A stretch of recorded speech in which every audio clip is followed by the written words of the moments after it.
She was the quiet librarian, so timid she barely spoke above a whisper in a crowd. Yet when she sang, her voice stirred tears from a millionaire who had once vanished from the limelight, trying to outrun his own pain. He had lost everything. After his sister died, now every week he sat alone in the darkest corner of the library just to hear her sing, as if her voice had been carried from the past. But she wasn't singing for him. Her song was for the father who had worked himself to death. A small voice, a shattered soul. Two strangers meeting at just the right moment, saving each other without ever needing names. There are cities that carry a quiet kind of sorrow, even without saying a word. Portland in early autumn is one of them. Yellow light spills from shop windows. Rain clings to the sidewalks. The streets feel like they know how to keep a secret, as if you could disappear into them and no one would ask you why. Julian West had once lived under the stage lights. His name graced the covers of elite tech magazines. The man who sold his AI education app for $300 million, one of America's top tech millionaires under 35. The brother of the digital mind. He used to step onto stages, as if onto a moving walkway, speak to 200 people behind glass walls, sign the backs of books, pose with investors, give interviews with eyes alert and a practiced smile. But after Lucy, his only sister, the closest person in his life, died, all that meaning drained away, a sudden accident. One last message, a missed call. A familiar face behind glass, then a hollow house waiting when he returned. After the funeral, Julian vanished. No press, no appearances, not even a post. He turned down every invitation, sold off nearly all his shares, and let his Manhattan penthouse become a darkened bedroom. A whole year passed like a blank page.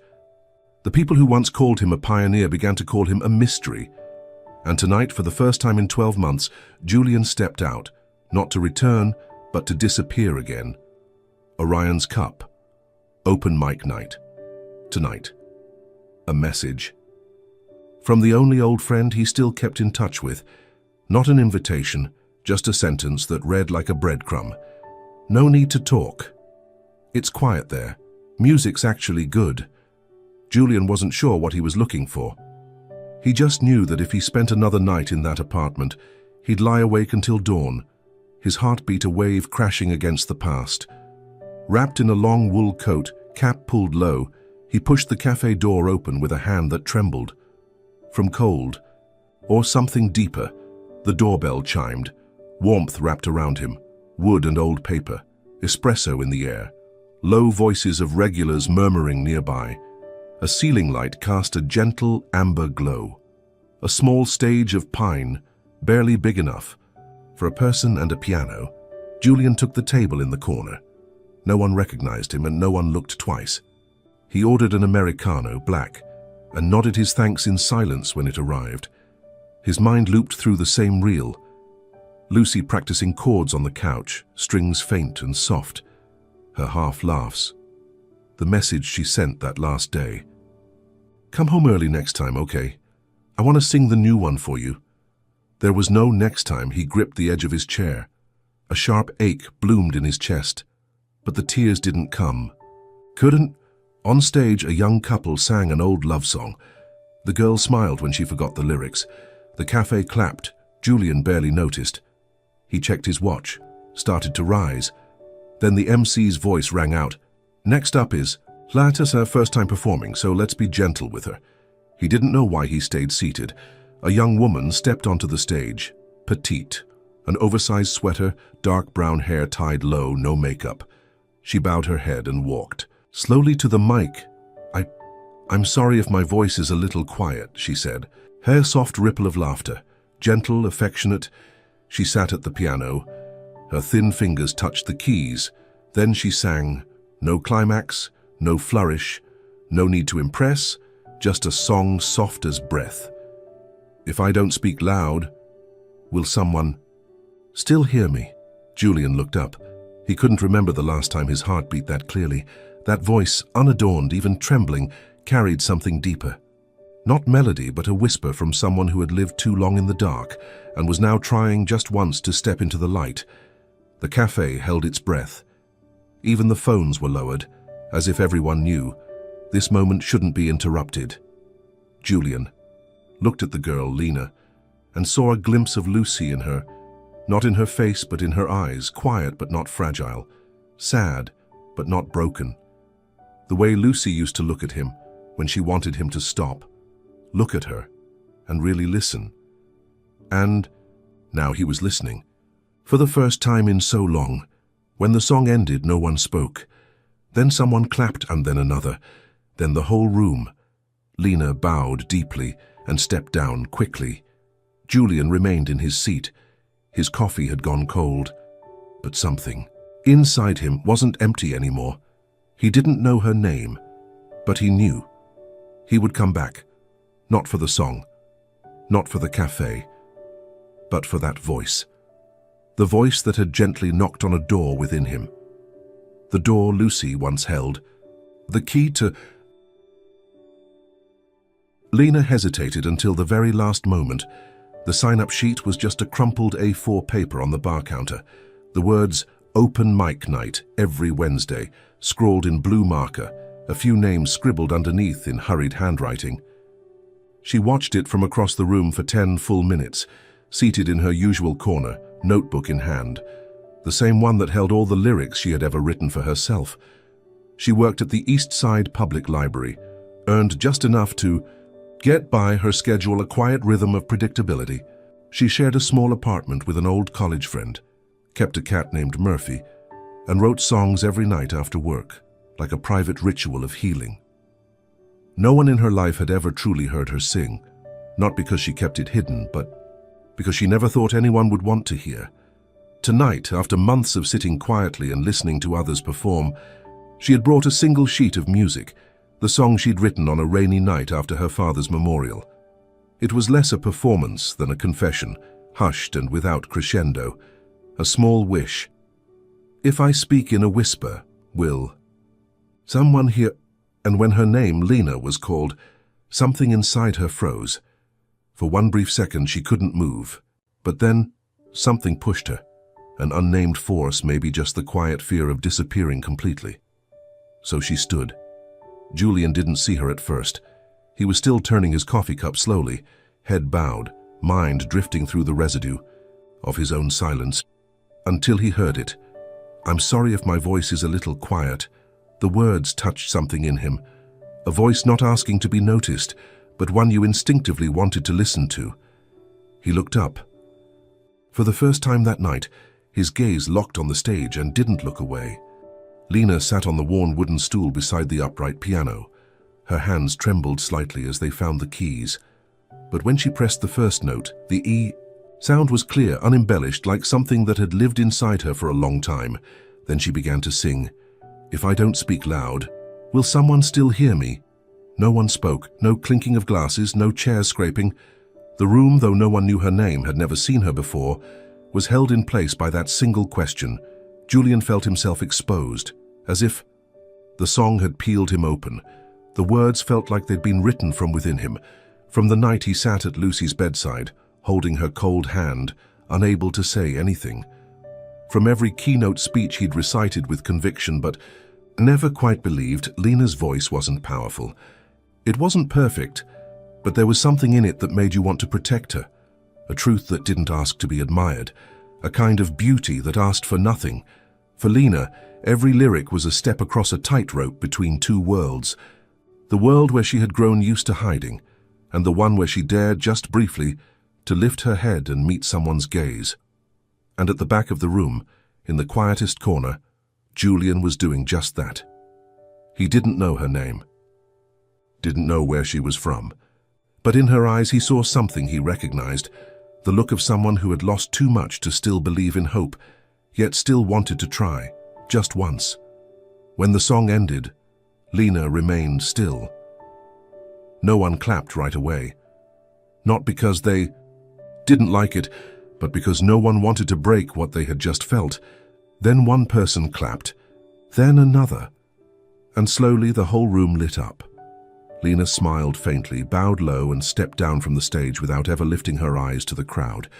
Julian stayed where he was, his coffee long cold, but for the first time in A year he had truly heard something, not with his ears, but with the part of him that had gone silent the day Lucy left, and he knew he would come back. He didn't know why, only that something had shifted tonight, soft as breath, but unforgettable. There are people whose names we never learn, yet their presence begins to seep into the rhythm of our lives like a familiar melody, not loud, not insistent, simply there, quiet, but undeniable. Julian returned to Orion's Cup the Wednesday, following Lena's first performance. He came earlier this time, not out of eagerness, but because something within him had urged him to leave his dim apartment sooner than usual. Same thick coat, same low-drawn cap, same smudged sunglasses. But when he stepped through the cafe's wooden door, he sensed something different in the air, or maybe it was simply that he had changed. He took the same seat, tucked behind the wide pillar, a vantage point that offered a clear view of the stage while keeping him cloaked in shadow. The girl Lena hadn't appeared yet. Still, Julian sat quietly. An Americano was set down in front of him without being ordered. Perhaps the staff had already learned his rhythm. He didn't know what he was waiting for. Only that inside he felt as still as a lake after rain. But just beneath the surface, something had begun to stir. The night unfolded. A few voices rose and fell. A man strummed a Billie Eilish cover on a ukulele. A college student recited spoken word. Each act passed like brushstrokes in a painting, colorful but without center, until the MC stepped forward again, mic in hand. And now, someone I'm sure you all remember, Lena. Her name landed like a soft touch. Julian looked up, not out of curiosity this time, but out of need. Lena stepped on stage, still slight, still with her low-tied brown hair, still avoiding every gaze. But there was something different. In her tonight, not confidence exactly, but a quiet ease, as if she'd stopped needing to hide. This song, I wrote it not long ago, she said, voice light as mist. It's about someone who doesn't know they're being heard. A simple introduction like so many others. But Julian felt a sharp pang in his chest. She placed her fingers on the keys. No searching for chords. She knew them intimately. The piano notes rose unadorned like memories given shape through sound, and then she sang, no preamble, no pretense. You sit in shadows, but I feel you near the quiet. Beats louder than voices here. Julian didn't blink. The words slipped beneath his layers, brushed against the places not yet healed. He wondered, did she know he was here? Was she singing to him? No one else in the cafe could have known. But something in the room shifted, as if instinctively everyone fell silent, as though space itself had cleared to make room for something sacred. Lena didn't look at anyone. But every time her eyes drifted, Julian felt unmasked. He clenched his fingers around the cold ceramic cup, not out of fear she might see him, but because he didn't know what he'd do if she truly did. She ended the song with no lyrics, just a scattering of quiet notes, soft as breath, like all the things we never say aloud. And then stillness, no immediate applause, as though the room was waiting for its heartbeat to return. Then someone clapped, not loud, not fast, just enough. And then others joined one by one. The room didn't erupt. It resonated. Lena bowed, then stepped down.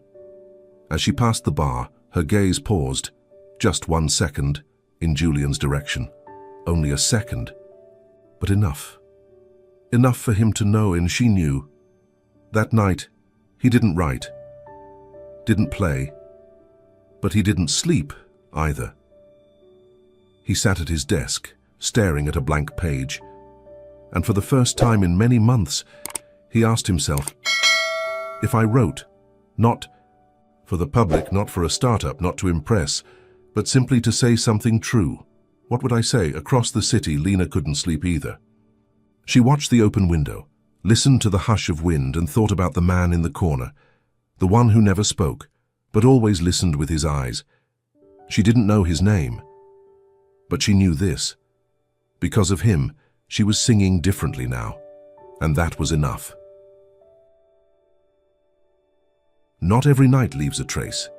Some performances pass like wind, soft, fleeting, gone before you notice. But then there are nights like that one. Nights when Lena stepped off stage with a quiet certainty. Someone had heard her. Not just with ears, but with something deeper. She left the stage and walked toward the bar for her usual glass of water. As her eyes skimmed over the crowd, she noticed an empty seat, the seat where the quiet stranger usually sat. Empty. The coffee cup remained. The chair still bore the warmth of someone who had just left. She blinked, about to turn away, when something caught her eye, a folded piece of paper tucked beneath the still warm cup. Her heart skipped, not from curiosity, but from a feeling too fragile to name. Like stepping into a familiar room and realizing someone had just been there and just left. Lena walked over, gently lifted the note. One sentence, handwritten. "You sing like my sister did." No name, nothing else. Just one line, like it had been written in a breath held too long. She looked up. At that exact moment, the cafe door creaked open. The man in the wool coat, hat low, turned back just once, as if to take a final look. The light from the street lamp caught his face, half in shadow, half revealed. Their eyes met. Only for a second. No words, no gestures.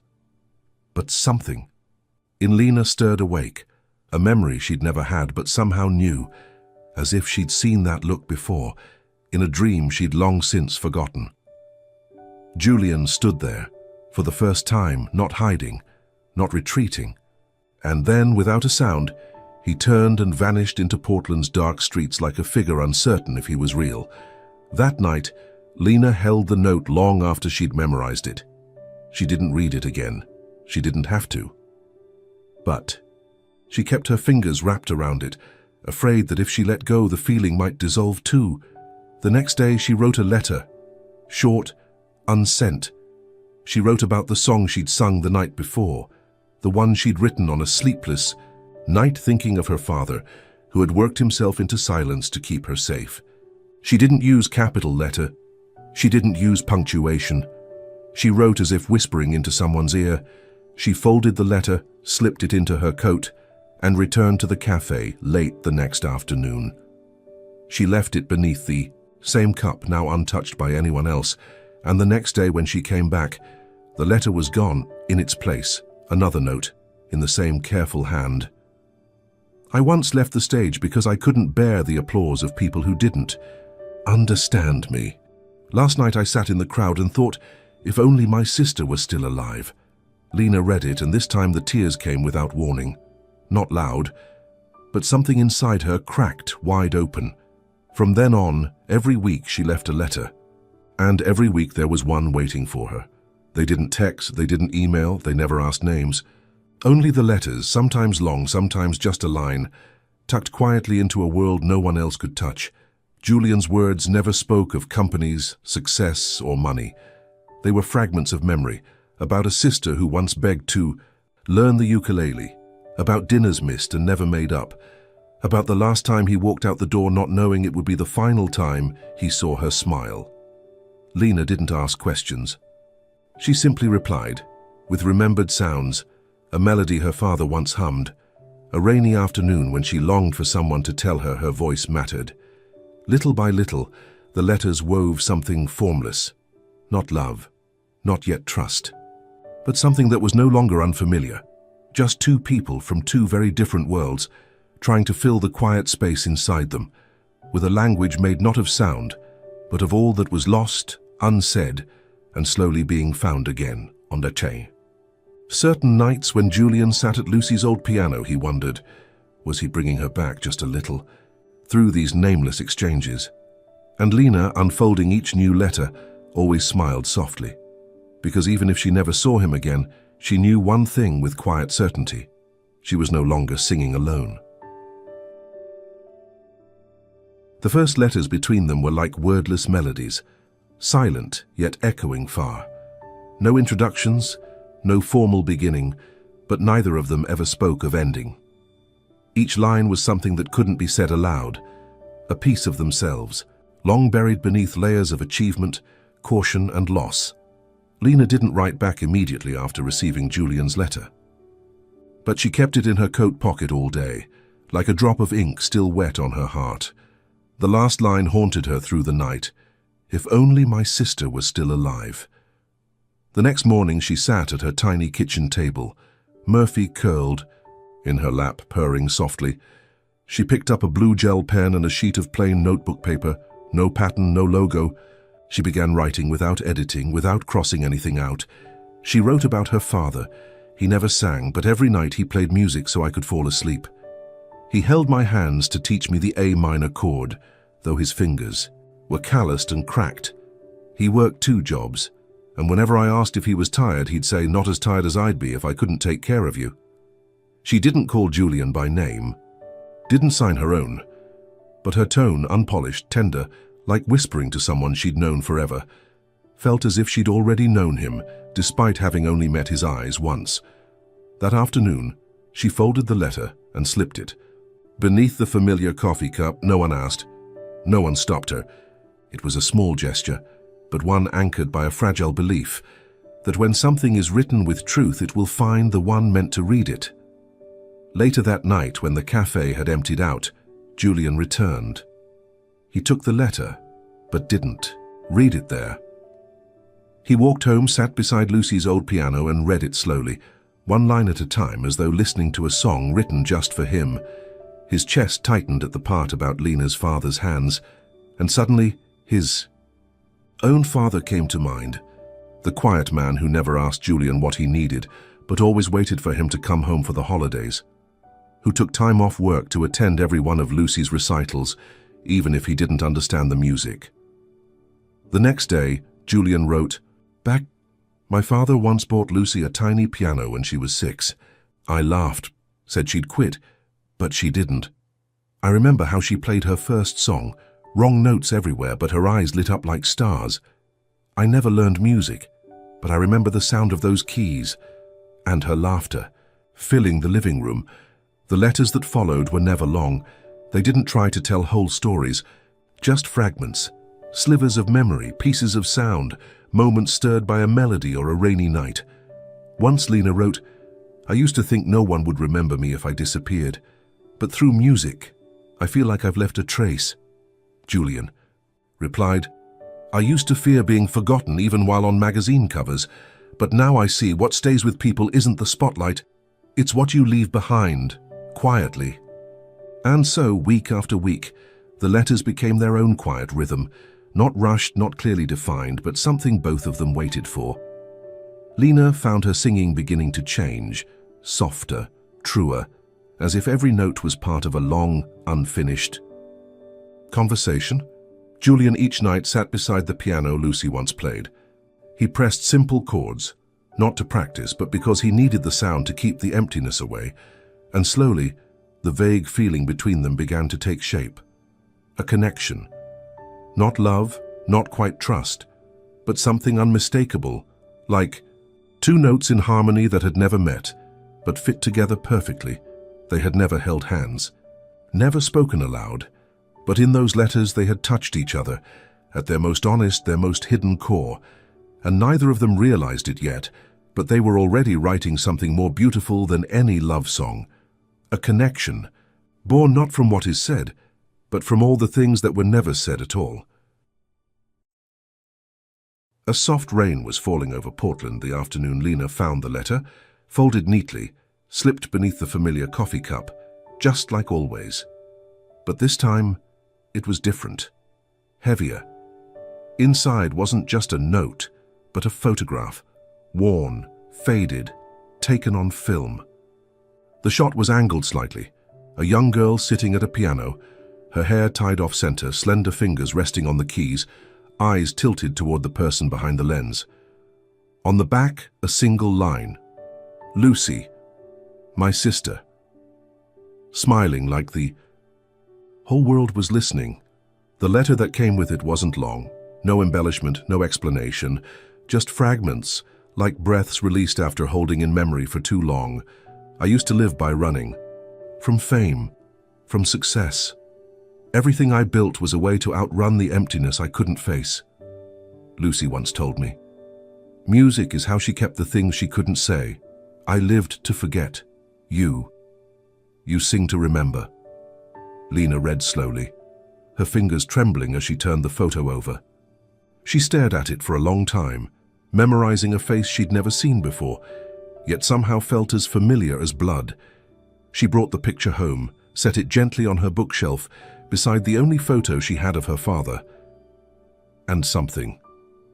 Inside her quietly bridged the two names, Lucy and him. That night she didn't write a reply. She walked. No bag, no umbrella. Just a thick coat and the sound of a wordless piano piece she'd played at her very first open mic, playing softly in her headphones. Her footsteps moved to the rhythm of rain, her thoughts trailing behind her like chords unfinished. Later, back home, she sat at her desk and searched a name she never thought would be tethered to her life. Julian West. One search. Hundreds of results. Tech millionaire. Founder of an education AI that redefined classrooms. Cover of Forbes.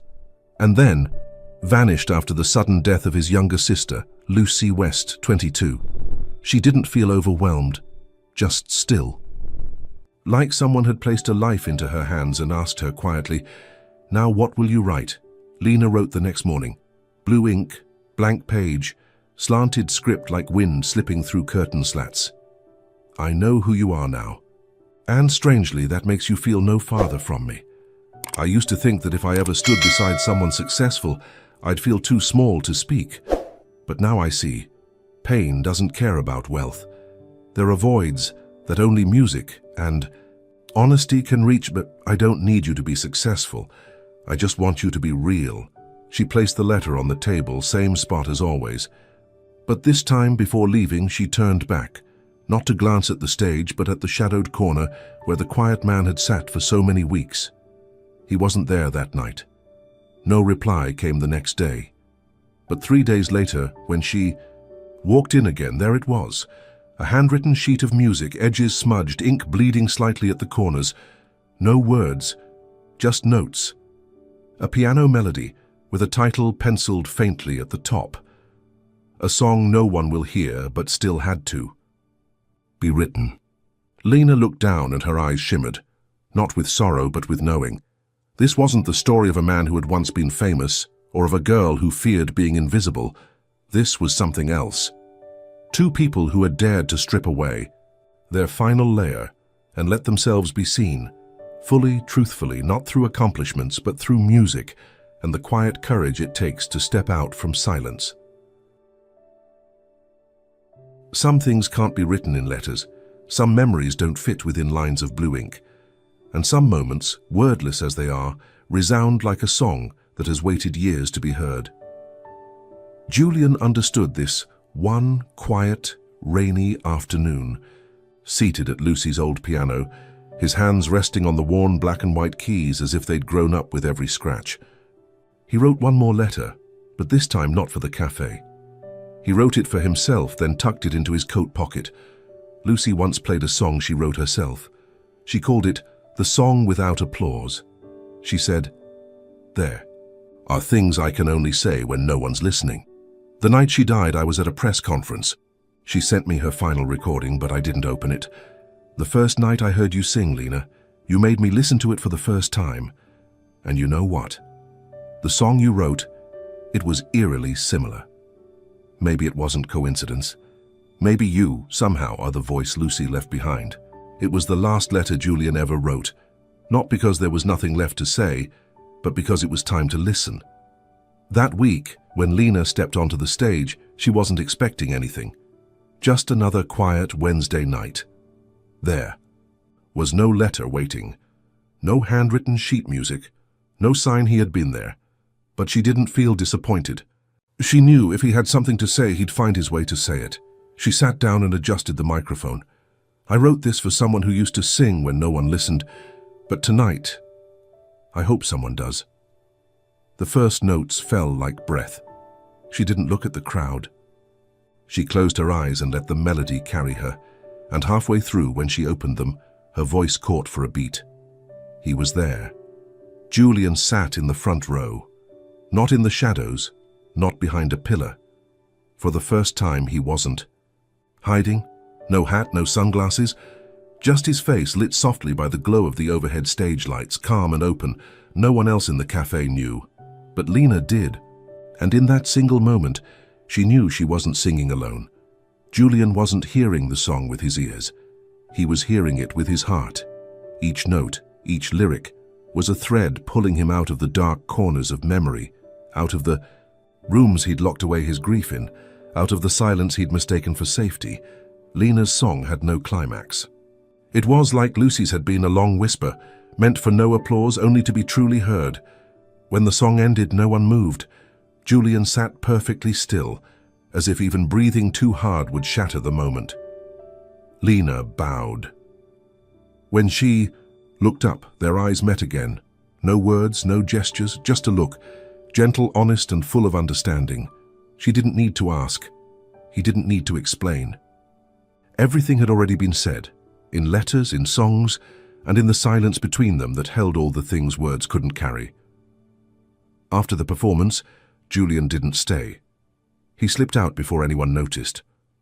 But when Lena returned, to that familiar corner table, she saw something. No letter, no page, just a small silver USB placed with care.